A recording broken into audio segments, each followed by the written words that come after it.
All right, strap in, everyone. Today, we are going deep on high-performing cultures.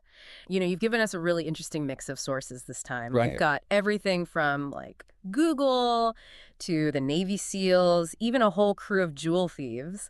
And we're going to try to figure out what makes these groups so successful, you know? It's fascinating, right? Because we often think about culture as this sort of Mhm. intangible thing. But these sources, what I love about them is they break it down into, like, real skills, real actions. Yeah, totally. And that's where this book, The Culture Code by Daniel Coyle, comes in. Have you heard this one? Of course, yeah. Okay, so Coyle says that successful cultures, they're actually built on three key skills, like specific things that you can actually learn and practice: Okay. building safety, sharing vulnerability, and establishing purpose. We're going to unpack each of these, and I'm telling you, some of the stuff we found is pretty mind-blowing. Like, did you know that kindergartners can actually outperform business school students in, like, team building It's exercises? true. We'll definitely get to that. Yeah, it's crazy. Okay, and then we're also going to talk about why, like, the quietest guy at Bell Labs was considered the most important person there. Oh, right, right. I'm excited to talk about that one. All right, let's start with the first one, building safety. What's the, like, foundation here? Okay, so think about it like, how do you build a fortress of trust? It's really about creating a space where everyone feels comfortable speaking their mind. Hmm. They feel like they can take risks. Mm-hmm. And most importantly, they know that they won't be judged for it. Okay, yeah. So kind of like that incredible story, from World War One, the Christmas Though truths. in 1914, Yeah, yeah. Where soldiers on opposite sides just stopped fighting to celebrate together. an incredible story, right? Uh, I mean, even though they were supposed to be enemies, they were actively trying to kill each other. yeah. These soldiers, they found common ground. Hmm. And it started with, like, small interactions, like calling out greetings across the trenches, leaving gifts for one another. Right. In these seemingly insignificant moments, right, Yeah. they actually started to build this sense of familiarity, a shared identity. And ultimately, that led to, like, this feeling of safety. It really is amazing how powerful those tiny little interactions can be. That's Right. what Alex Pentland, the researcher, calls belonging cues, right? Absolutely. These are those subtle signals that tell people, you belong here. We're all in this together. Hmm. Think, like eye contact, leaning in during a conversation, even just acknowledging someone's presence. Like, hey, I see you. Pentland's research shows that these cues, they actually have a massive impact on how well a group performs. Wait, are you telling me that simple things like just making eye contact can actually influence whether a team, like, succeeds or fails? It might sound crazy, but the data backs it up. So in one study, Pentland found that kindergartners actually outperformed business school students in a team building exercise, What? purely because they were, like, constantly communicating with each other, even if it was just through, like, gestures and nonverbal cues. The business school students, on the other hand, were so focused on their own individual performance that they missed out on those crucial belonging cues. Wow, that's a big wake-up call. So you're saying it's not just about having a team full of brilliant minds? No, It's about creating an environment where everyone feels connected and supported? exactly, exactly. Yeah. It's about the connections, right? And there's this really interesting experiment, the bad apple experiment. I don't know if you've heard of this one, Oh, yeah, the bad apple. where researchers intentionally, they planted a disruptive person. They called him Nick Okay. into these different teams. Oh, yeah, I read about this. And Nick, he was basically playing the role of, like, a jerk, a slacker, a total downer, Right. like all the negative stuff. All the negativity. So what happened? Yeah, what happened? Well, almost every single group that had Nick in it, their performance just tanked. And get this, no one actually confronted him directly. Oh, wow. They kind of just mirrored his behavior, Interesting. leading to this, like, drop-in energy, motivation, just kind of across the board. It's like that saying, one bad apple spoils the bunch. Right. But, I mean, the researchers didn't stop there, did they? They also tested the opposite. Yeah, they wanted to see what would happen if they introduced a positive person. So they brought in this guy named Jonathan. Jonathan, okay. And Jonathan, he was all about reinforcing those belonging cues that we were talking about. Okay. So even in groups where they had a Nick, Jonathan's Small acts of connection, like making eye contact, People. actively listening to people, it actually boosted the entire team's performance. So even if you've got a nick on your team, you can still turn things around with like the right approach. Yeah. Those small positive actions can be like a secret weapon. It's true. And that's where Pentland's 5 measurable factors for team performance really come in. Okay. And they really highlight just how crucial those simple interactions are, even more than individual skill, actually. Okay, so lay it on me. What are these 5 factors? Because I have a feeling everyone listening is going to want to write these down. All right, so number 1, making sure that everyone on the team talks and listens in roughly equal measure, Okay. and keep those contributions short and sweet. And this prevents one person from dominating the conversation, you know? Right, right, right. And it ensures that everyone's voice is heard. Makes sense. It's like leveling the playing field, creating a more inclusive environment. Okay, what's number 2? Number 2, maintaining those high levels of eye contact, having those really energetic conversations, using gestures, getting into it. And this shows that you're present, you're engaged, and that you're genuinely interested in what other people have to say. It's about being an active participant, not just physically in the room. Okay, I like it. Number 3. Number 3 is communicating directly with each other, not just through the team leader. Okay, yeah. So this fosters better collaboration, and it prevents information from getting stuck with just one person. Breaking down those silos, yes. Exactly. Yeah. Number 4, having those back channel side conversations, Okay. within the team. So this allows for like those quick clarifications, Uh-huh. and it also helps build those personal connections. Yeah, those little side huddles are so important for making sure everyone's on the same page. Okay. So what's the 5th factor? This one's interesting. Stepping outside the team bubble. Oh, okay. So periodically breaking from the task at hand, Yeah. exploring outside information, and then, really importantly, bringing those insights back to the group. Okay. This prevents those echo chambers and keeps things fresh. So it's all about finding that balance, right? Mhm. Between like heads down work and exploration. Right. I love this. This is gold. So how can our listeners use this in their own lives? How can they create more of these belonging cues? Well, it really starts with awareness. Yeah. Just start paying attention to the signals that you're sending to people. Are you making eye contact? Are you actively listening to people? Are you encouraging everyone to participate?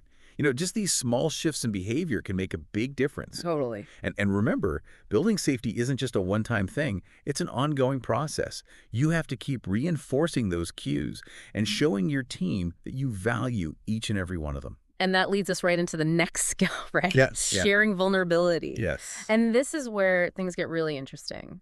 Because it seems kind of counterintuitive, right? Like to build a strong culture, you need to be willing to show your weaknesses. It's true, yeah. It's about creating an environment where it's safe to admit mistakes, Mm-hmm. ask for help, and take risks without that fear and judgment. And one of the most powerful examples of this is that story of United Airlines Flight 232. Oh, yeah, back in '89. Yeah, back in 1989, where they had that like catastrophic engine failure. And it basically made the plane impossible to steer. Absolutely terrifying situation. But what's incredible is how the crew responded. Right.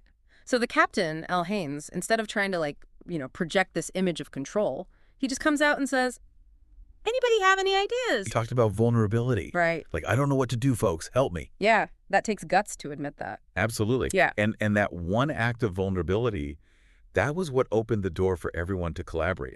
And what it created was this vulnerability loop, Vulnerability loop. Okay. where admitting weakness actually builds trust and cooperation. Because when the leader shows vulnerability, it gives other people permission to do the same, right? Yeah. It makes it okay to not have all the answers. It's so powerful. Yeah. And in the case of Flight 232, that vulnerability loop, that's literally what saved lives. Wow. So the crew, they worked together, they came up with some incredibly creative solutions, and they actually managed to crash land the plane, saving a lot of people. It's a truly inspiring story, of teamwork in the face of just unbelievable pressure. And it all started with the captain being willing to say, "I need help." So this vulnerability loop concept, it's fascinating.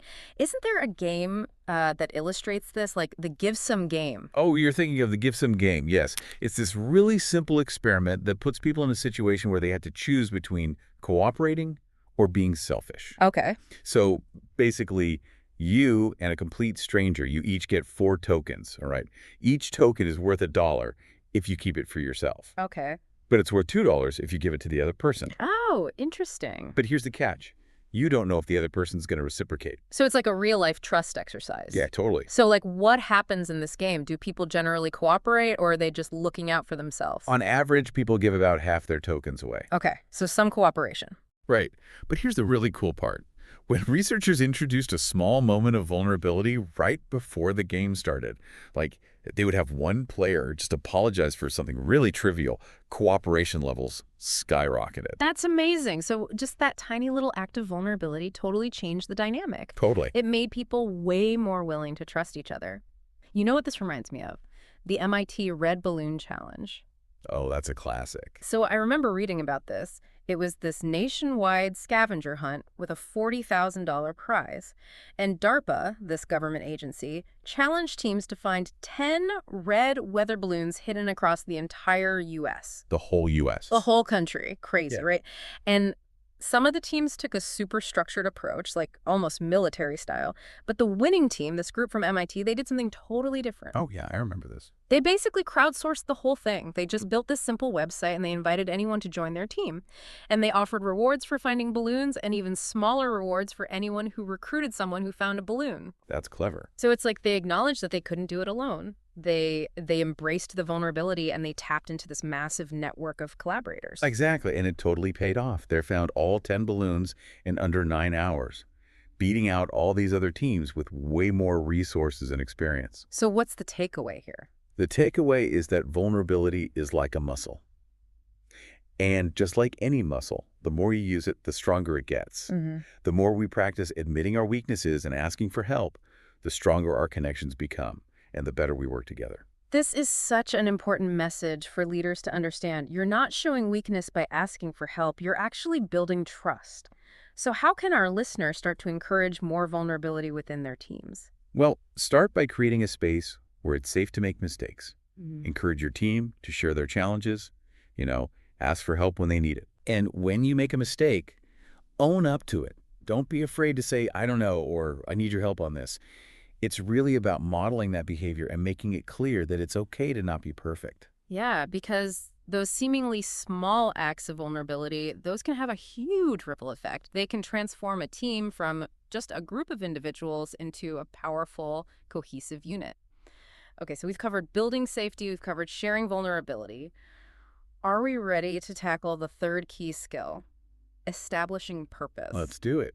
This is where we connect those individual efforts to a shared goal, something bigger than ourselves. All right, I'm ready. Let's go.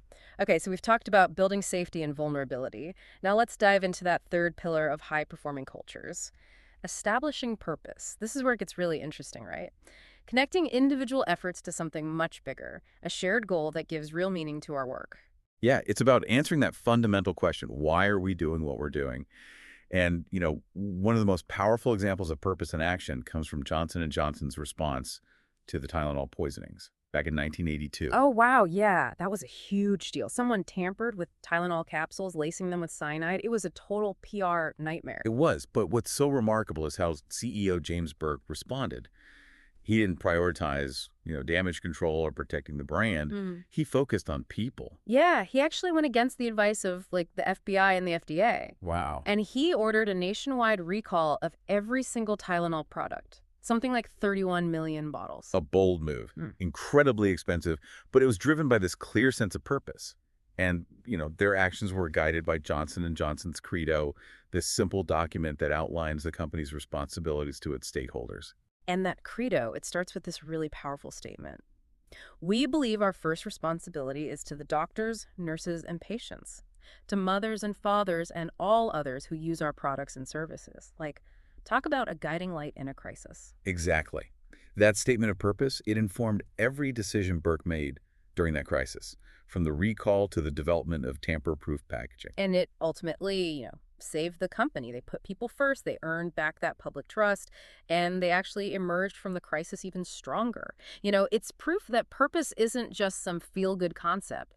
It can actually make or break a company. It's a great example, right? It highlights the incredible power of narratives, in what we call high-purpose environments, spaces that are filled with reminders of a group's goals and values. And we see this in a lot of the sources you sent, from Pixar to KPP schools to the Navy SEALs.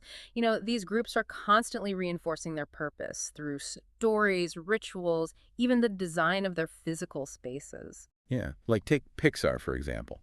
They have that famous motto, technology inspires art, and art inspires technology. And you see it everywhere in their studios. It's like this constant reminder of the interconnected nature of their work. It's like a mantra, keeping everyone aligned and focused on that bigger picture. Right. And then you have KPP schools, which create a high-purpose environment around college preparation.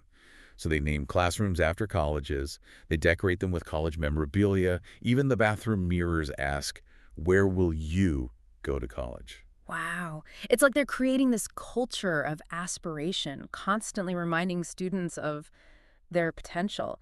So, what about the SEALs? How do they reinforce their purpose? Well, the SEALs are all about rigorous training and shared rituals, things that foster this incredibly deep sense of camaraderie and commitment to the mission. They go through these intense shared experiences that really bind them together and remind them why they're doing what they're doing. So, it's not just about having a purpose statement tucked away in a drawer somewhere. It's about actually living it, breathing it, making it a tangible part of your everyday life. Absolutely. And one of the most effective techniques for doing this is something called mental contrasting. Mental contrasting. It involves envisioning both your goals and the obstacles that are standing in your way. So it's about acknowledging the challenges, but not letting them derail you from the end goal. Exactly. And research actually shows that mental contrasting can boost motivation and performance. For example, there was this study with dieters. Those who used mental contrasting consumed fewer calories, they exercised more, and they lost more weight than those who didn't. So it's about facing those obstacles head on, but keeping your eyes on the prize.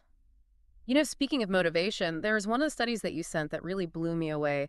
It was Adam Grant's work with call center employees at a university. Oh, yeah, yeah. These employees were responsible for fundraising for scholarships, but their performance was, kind of low. Right. And Grant suspected that they'd actually be a lot more motivated if they had a better understanding of the impact their work was having. Okay, yeah. So he arranged for them to meet with some scholarship recipients who shared their stories about how those scholarships had actually, changed their lives. And the results were pretty incredible. Oh, Right? absolutely. After just a 5-minute interaction with the scholarship recipient, those call center workers, they became fundraising superstars. They spent more time on the phone, they connected with potential donors on a much deeper level, and they raised significantly more money. Wow, simply by connecting their work to its real-world impact. That's the power of purpose. That is so powerful. So how can our listener, clarify and communicate the purpose of their own work? Well, start by asking yourself, why does this matter? What impact does my work actually have on other people? And then, find ways to connect your daily tasks to that larger purpose. Share stories, highlight successes, create those visual reminders. Just make purpose a tangible part of your work environment.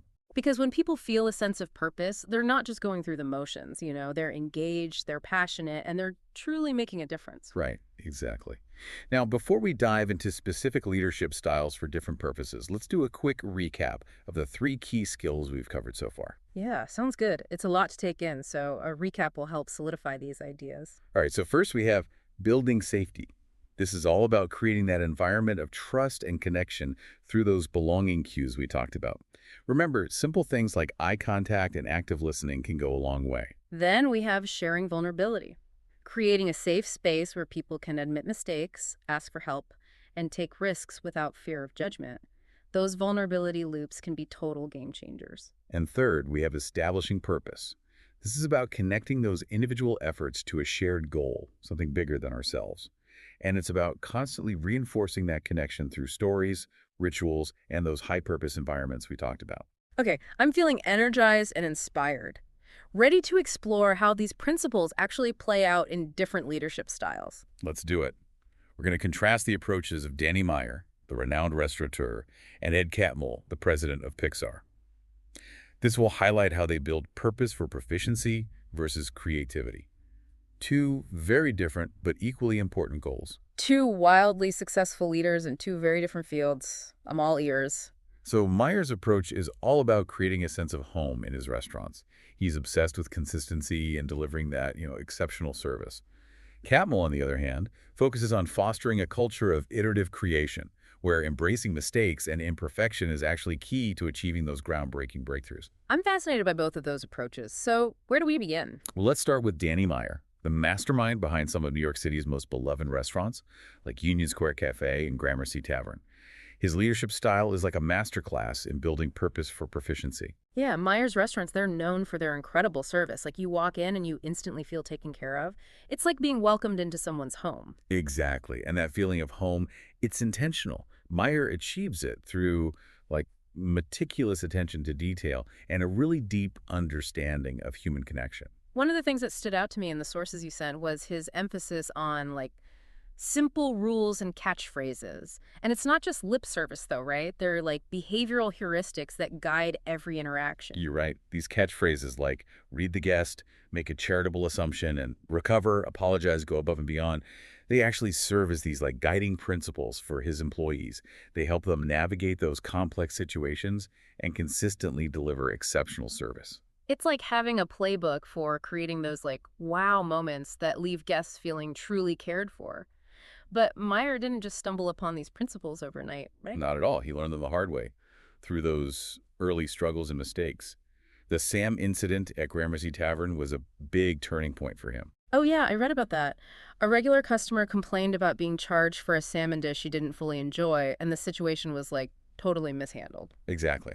And it was a big wake-up call for Meyer. Hmm. He realized that his like laser focus on pleasing guests had actually come at the expense of his employees. So he was so focused on that external experience that he neglected the internal culture. Precisely. So he holds the staff retreat, and he and his team, they identify their top priorities. And what's so fascinating is that guests actually weren't at the top of the list. Wait, seriously, who was at the top? Colleagues. They put their employees first, followed by guests, community suppliers, and finally, investors. So by prioritizing the well-being and connection of his employees, he created this ripple effect that ultimately led to a better experience for everyone. It was a brilliant shift. And you can see this reflected in his catchphrases, which often focus on supporting and caring for one another within the team. Like one size fits one, which emphasizes personalized service for both guests and colleagues. I love that. And finding the yes, which encourages employees to find creative solutions to meet everyone's needs. It's such a beautiful example of how a strong internal culture can create an exceptional external experience. Now let's shift gears and look at Ed Catmull's leadership style at Pixar. This company, is renowned for its groundbreaking creativity and storytelling. Pixar's films are pure magic. Yeah. Like, it's mind-boggling how they consistently churn out such original and engaging stories. And Catmull's leadership is all about cultivating that magic. He's created this environment that embraces experimentation, encourages risk-taking, and really values that messy process of iterative development. One of the things that really struck me about Catmull is his belief that all our movies suck at first. I know, right? It's so refreshingly honest. He understands that creative breakthroughs, they rarely happen overnight. It's this process of constantly refining, experimenting, and iterating. And this is where their famous brain trust comes in, right? Can you tell us a little more about that? Sure. The Brain Trust is basically this group of seasoned storytellers who provide candid feedback on films that are in development. And it's not about tearing down ideas, but about, identifying areas for improvement and pushing the filmmakers to think even bigger and bolder. It sounds like a really safe space for constructive criticism, where vulnerability is encouraged and celebrated. Exactly. The goal is to create the absolute best possible film, even if it means going through multiple rounds of revisions, sometimes even starting from scratch. It seems like that iterative approach just permeates the entire Pixar culture. It does. Catmull actually encourages employees to embrace mistakes as opportunities for learning. He believes that by, making the movie suck at first, they can ultimately create something truly extraordinary. It's about trusting the process, being willing to experiment, and not being afraid to fail. And this culture of experimentation extends beyond storytelling, too.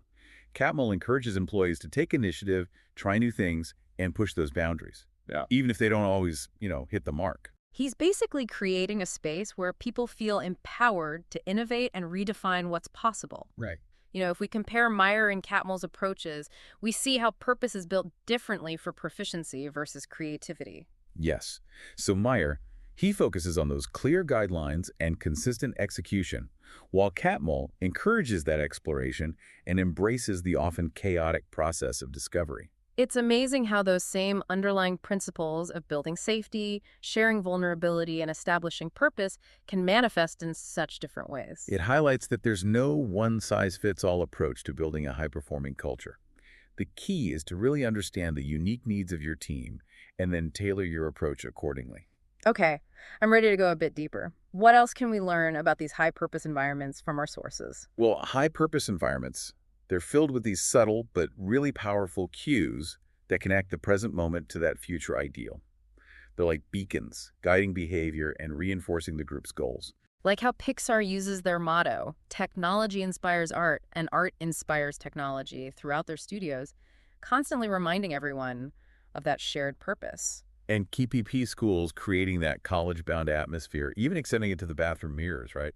It's about creating this pervasive sense of purpose that permeates every aspect of the group's experience. And these cues can take many forms. Physical objects, rituals, even the language we use. You know, what really stood out to me, the Navy SEALs' use of log PT, or log physical training. Ah, yes. That seemingly simple exercise of carrying a heavy log together, it actually embodies so many of the principles we've been talking about. Right. It requires teamwork, communication, and a willingness to share the burden. Exactly. It's a shared experience of vulnerability and interdependence that reinforces their core values of camaraderie and mission focus. And it's those shared experiences, whether it's carrying a log or working through a creative challenge together, that build a sense of collective purpose and identity. We've also seen how important leadership vulnerability is in establishing that purpose. Absolutely. Like Captain Haynes on Flight 232 and Danny Meyer during the salmon incident. Leaders who are willing to admit their limitations, ask for help, and take ownership of their mistakes, that creates a culture where others feel safe to do the same. It's about walking the walk, not just talking the talk. Exactly. And when leaders model that vulnerability, it fosters trust, encourages collaboration, and strengthens the group's sense of purpose. Speaking of vulnerability, are you familiar with the after-action review, or AAR? Tell me more. I'm always fascinated by the SEALs' approach to, teamwork and debriefing. Okay, so the AAR is a structured debriefing process that happens after every mission or training exercise. The team gathers together, without leadership present initially, to discuss what happened, what went well, and what could be improved. It's like a post-game analysis for, high-stakes operations. Exactly. And the key is to create a really safe space for that open and honest feedback, even if it means admitting mistakes. So the focus is on learning and improvement, not blame or judgment. Right. And this process of reflecting on their experiences together, both the successes and the failures, that's what builds this shared understanding, and it strengthens the team's ability to learn and adapt. Another interesting technique I saw in the sources was flash mentoring. Oh, yes. This involves pairing people from different parts of an organization for these, short, focused mentoring sessions. They typically last just a few hours. It's like speed dating for mentors and mentees. Exactly. And while it might seem brief, these interactions can be incredibly valuable. They help break down silos, build relationships, and expose people to new perspectives. So it's about fostering that connection and knowledge sharing across the whole organization. And finally, I just want to highlight the power of storytelling in establishing purpose. Yeah, stories are such powerful tools, They connect with people and convey meaning in a way that nothing else can. Absolutely. Think about Johnson & Johnson's credo. It tells a story about the company's values and its commitment to serving its stakeholders. And Pixar, they use storytelling to create those engaging and inspiring films that we all love. Stories help us make sense of the world, connect with others, and find meaning in our work. So when you're trying to establish purpose, think about the stories that you're telling. Are they clear? Are they compelling? And do they connect with your team's values and aspirations? Because stories have that power to inspire action, foster connection, and guide your group towards its goals. This has been such an insightful exploration of building purpose. I'm already thinking about ways to apply these principles in my own life. What's one final takeaway you want our listener to walk away with? Wow, I feel like I've just gotten a masterclass in how to build these amazing high-performing teams. This is the kind of stuff you just don't get from a textbook. It's true. It's about going deeper, right? Yeah. And really understanding those three key skills that we've been talking about. building safety, sharing vulnerability, and establishing purpose. And we've seen how they play out in all these different settings, from kindergarten classrooms to, Navy SEAL teams to even Pixar. It's mind-blowing how these, seemingly simple principles, when you put them into practice, can actually lead to such extraordinary results. And what I find so exciting is that these aren't like, fixed traits. It's not like you're either born with them or you're not. They're skills. You can develop them with Oh, practice. it's not about being a certain type of person. It's about making that conscious effort to build a better culture, Yeah. one interaction at a time. Exactly. So the next time that you're with your team, take a moment, just pause, and think about the signals that you're sending to people. Hmm. Are you creating that space where people feel safe to, you know, speak their mind, take risks? Are you walking the walk when it comes to vulnerability? Are you willing to share your own struggles, your own mistakes? Ask for help. And are you actively reminding people, including yourself, of that shared purpose, the impact that your work has on the world? Because it really is those small moments, those everyday interactions that have the power to create something incredible. Remember, culture isn't some mystical force. It doesn't just happen to you. It's something we actively build together through our choices, our actions, how we treat each other. That's such a powerful reminder. Thank you so much for taking this deep dive with us. I know that everyone listening is walking away with so many valuable insights and probably a renewed sense of inspiration, too. It's been a pleasure being here. You keep learning, keep growing, keep building those amazing cultures. And don't forget to check out the show notes for links to all the sources we talked about today. Until next time, happy building.